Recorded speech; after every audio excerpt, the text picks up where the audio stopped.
సేవకులం సేవకులం యేసుని శ్రామికులం శ్రామికులం దేవుని కర్షకులం కర్షకులం మేము కాపరులం.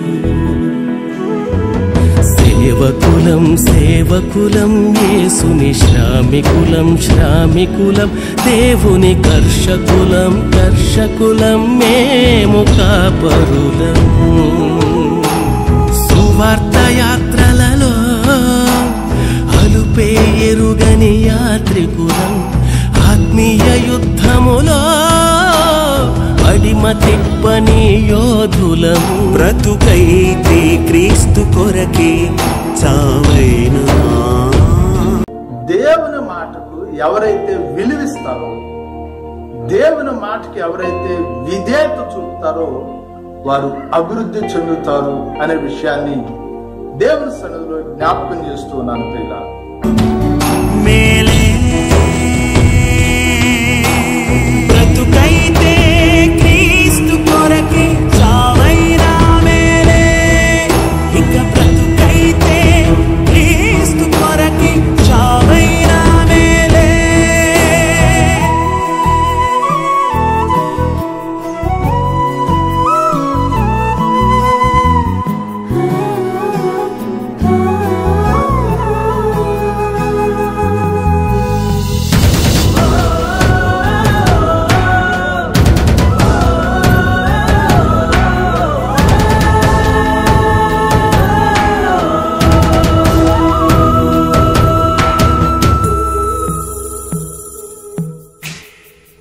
కొండ కోనలోయలైనా రాజనగరి వీధులైనా కొండ కోనలోయలైనా రాజనగరి వీధులైనా యేసు కొరకు వేసే కేక ఆగదు తుది శ్వాస దాకా.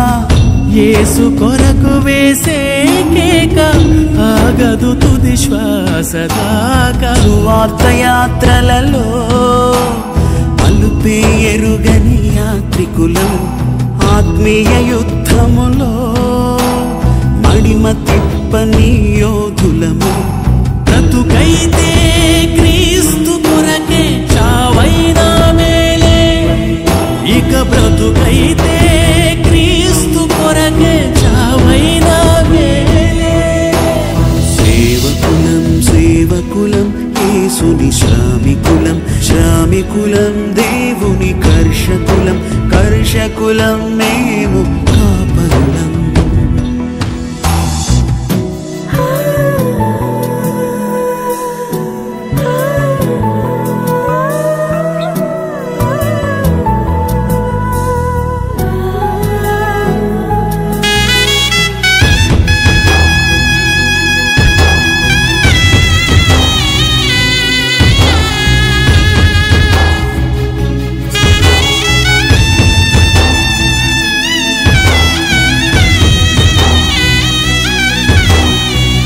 కలిమిలేమి కాటులైనా కష్ట నష్టాల పోటులైనా కలిమిలేమి కాటులైనా కష్ట నష్టాల పోటులైనా. స్నేహితులారా, ఒకసారి ఆలోచించే మరణము అనే దానికి యవ్వన ప్రాయమని బాల్య వయస్సు అని వృద్ధాప్యము అనే ఒక నియమం ఏమైనా ఉన్నదా? అలాగేమీ లేదు కదా. పుట్టిన వెంటనే ఈ లోకాన్ని విడిచిపెడుతున్న వారు చాలా మంది ఉన్నారు. యవ్వన ప్రాయంలో ఈ లోకాన్ని విడిచిపెడుతున్న వారు చాలా మంది ఉన్నారు. నడి ప్రాయంలో ఈ లోకాన్ని విడిచిపెడుతున్న వారు ఎంతో మంది ఉన్నారు. వృద్ధాప్యం వరకు బ్రతికే వారు చాలా కొద్ది మందే ఉన్నారు.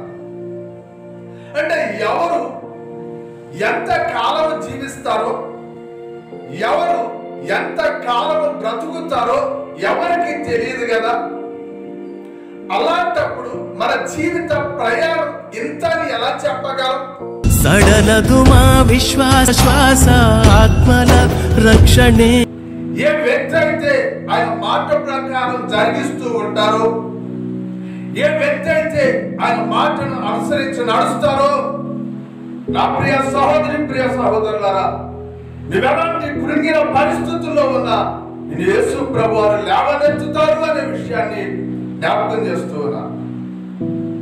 నువ్వెలాంటి కృంగినటువంటి పరిస్థితుల్లో ఉన్నా, నాకెవరు సహాయం చేసేవారు లేరు అని నువ్వు అనుకుంటా ఉన్నా, నెమ్మది లేనటువంటి పరిస్థితుల్లో నువ్వు ఉన్నా, నాకు దిక్కెవరు లేరు అని అనుకుంటా ఉన్నా, నా ప్రియ సహోదరి ప్రియ సహోదరుడా, యేసయ్య మాటను వింటే ఆయన నీకు దిక్కుగా ఉంటాడు. ప్రియుడా, ఆయన నీకు దిక్కుగా ఉంటాడు. ఆయన నీ అవసరాలను తీరుస్తాడు. కృంగినటువంటి జీవితాన్ని, కృంగిన పరిస్థితికి గలైనటువంటి కారణాన్ని యేసు ప్రభు వారి మాట వింటే, ఆయన మాటకు విలువిస్తే, ఆయన మాటకు విధేయత చూపితే